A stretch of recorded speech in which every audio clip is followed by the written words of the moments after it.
What a load of bull. So after that delicious coffee, we're going to head to Ribera de Janella, and you have to admire the unique shape of that rock ahead in that gap there. But before I go to that impressive rock structure, there is a tunnel to the right, and there is light at the end of it, because just look at that. You can see the village or the town of São Vicente way there in the distance. And I did notice this tunnel last year. I didn't have the time to go through it, but this time I have all the time. There's Alonso behind me. Where's he disappeared to? Where's he gone? Oh, he stopped there, right there. Oh, those waves, the power in those waves below. Wow, just look at that. And just in front of me there, another little cave where the road continues.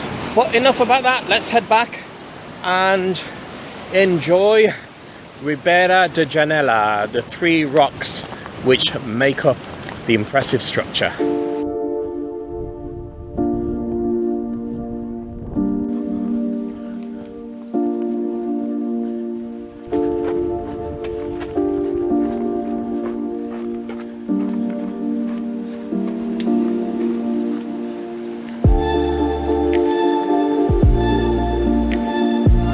It's my second time visiting here, and it still looks magnificent, even with the sky being mostly overcast.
Right, I'm in Restaurant Polo Norte. This is going to be my first proper supper on this trip in Madeira, and I'm trying for the first time limpets.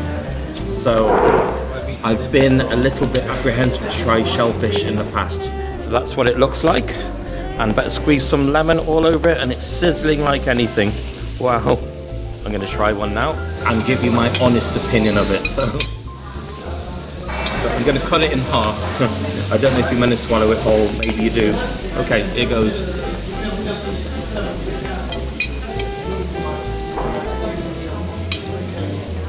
Nowhere near as bad as I thought it was going to be. That is actually delicious. Frank over there laughing at me. And I could taste the sea in it. So good, I have to try another one, of course. Right, that'll do for now. Until the main course. It's washed down with some sangria. And now it's time for the main course. This is the first for me as well. Black scabbardfish with the Madeira banana. There you have a closer look at this.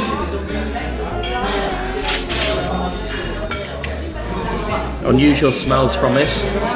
So let's see how it tastes. Right, so it's meant to be a black fish, but it's white. That is good. It's in a crispy batter.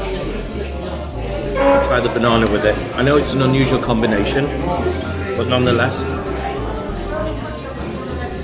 It's banana. That is sweet. The fish is savoury. But they do go well together. Oh my goodness. I'm going to love this. Right, people. You can leave me in peace again to enjoy this in full.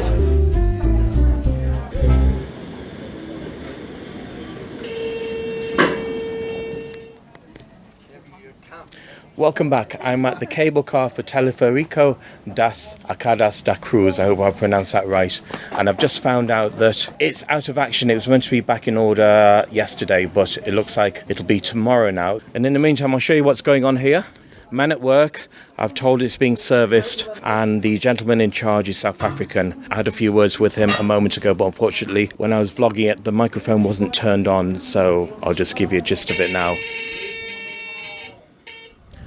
So in the meantime, I'll give you the views from up above of the Faja down below.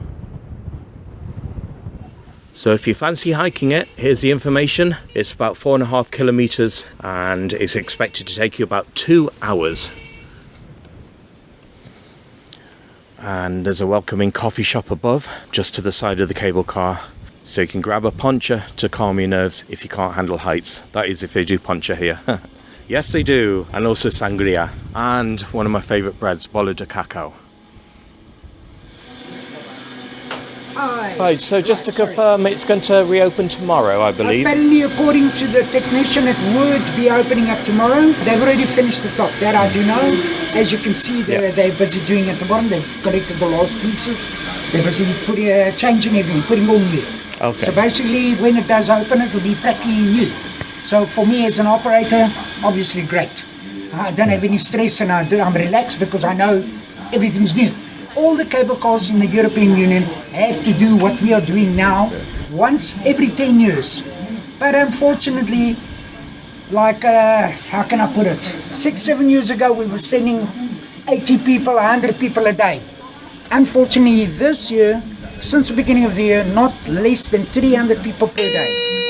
So it's like your motor vehicle. If you do 10,000 kilometers in a year, you will service your car once a year. So, but if you're doing 10,000 kilometers a month, then it becomes a problem. so today is no chance. No, today, no chance. They are still busy, and obviously, once they finish, the technician we'll be driving up and down with no people, just making sure the system is running 100% before he signs it okay. Okay, no problem. We are nobody. Yeah, but that's the thing. You're not going to take any chances. So tomorrow, you give me a call. The number is there on the board. The second number from the top. Rather phone me. That's what I tell people, just to make sure that they have finished what they have to do. What's your name, sir? Juvenile. Juvenile. I'm Rue. Pleased to meet you. Do you know Jeff from Hit the Road Tours? He's a fellow South African. We've heard that name, have we? He has a YouTube vlog. His family is originally from Madeira, but he was in South Africa. I think he was born there, and he runs a tour company with Lido Tours, I believe. Oh, great. Well, I know the name. The name. So probably I met him, but I've met so many people in 5 years that I've been here. Also, I believe that there's some South Africans who run a lovely coffee shop in Ponta de Pago. Oh, yeah. South Africa is a beautiful country. Yeah. The crime there is just... Yes, I heard. Too much. I mean, I myself, that is the reason I left there in 2013. I had a business in KZN Durban with a partner, and 8 blacks walked in one evening, and they gave me 8 stitches here, 8 there, broke my nose, smashed all my teeth out, broke my back in. I'm busy doing treatment now in Madeira because of that. They jumped on my back, so they broke my back in a couple of hours. 3 months in ICU, intensive care. Sorry to hear. And I was so lucky. I just made it, and from the hospital bed, I sold the business, and I just said, that's it, enough for me. Well, here is beautiful. You can't go wrong. And come on. Paradise. So far, touch wood, as they say. Yeah. Madeira, it's actually nice to open up the newspaper here, because the biggest story will be a motor accident on the highway. Do you understand? Yeah. Or, something ridiculous, but you don't really read about it. Well, we're in the right part of the world. That's why I'm here for the 3rd time. Yeah, well, I lived in the UK for 6 months, and I actually got a job there, and I was working. Which part? I lived in Aidescombe, so I worked in Coulson. It was a beautiful little village. But unfortunately, one evening I was going home on a Friday evening. Broad daylight, I mean, it wasn't that dark. I got off the bus, I had to catch the tram, and I went to the Lidl there to go get some stuff to take home. And the next minute, while I was walking, I just heard these shots flying out.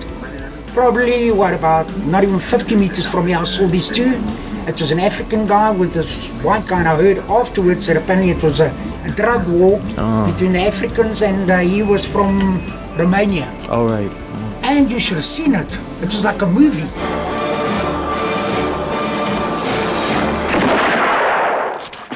Everybody just went flat onto the ground, including myself. I mean, there's a bullet flying. These guys are shooting at each other. And I thought to myself, what? No way. I did not leave South Africa for this. Sorry. Money was good in London. I went the next day. I resigned. I worked my month's notice, and I got the hell out of there. I said, no, one day is one day. I'm either going to catch a stray bullet, or I'm going to get whacked, or I'm going to... And I thought, no, you know what? I can't live like that anymore. I lived like that all my life in South Africa. Always that fear. You wake up in the morning, you don't know if you're going to get home in the evening. Come on, you can't.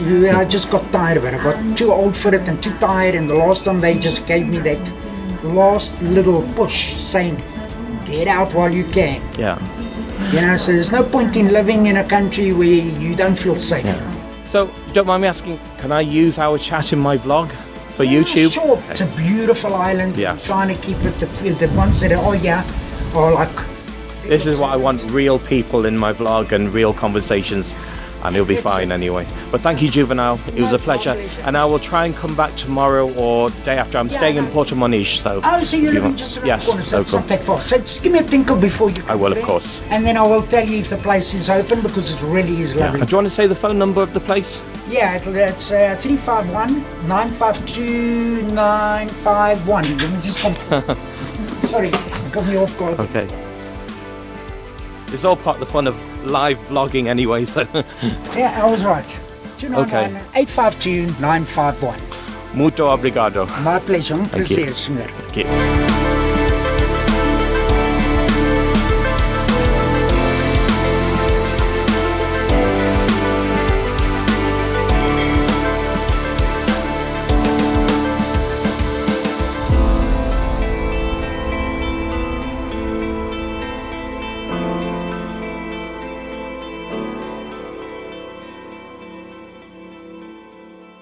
Now I'm speaking into the R. Testing 1 2, testing 1 2. Testing 1 2. How are we doing now? How are we? So here we are in Porto Moniz. What's the name of the place?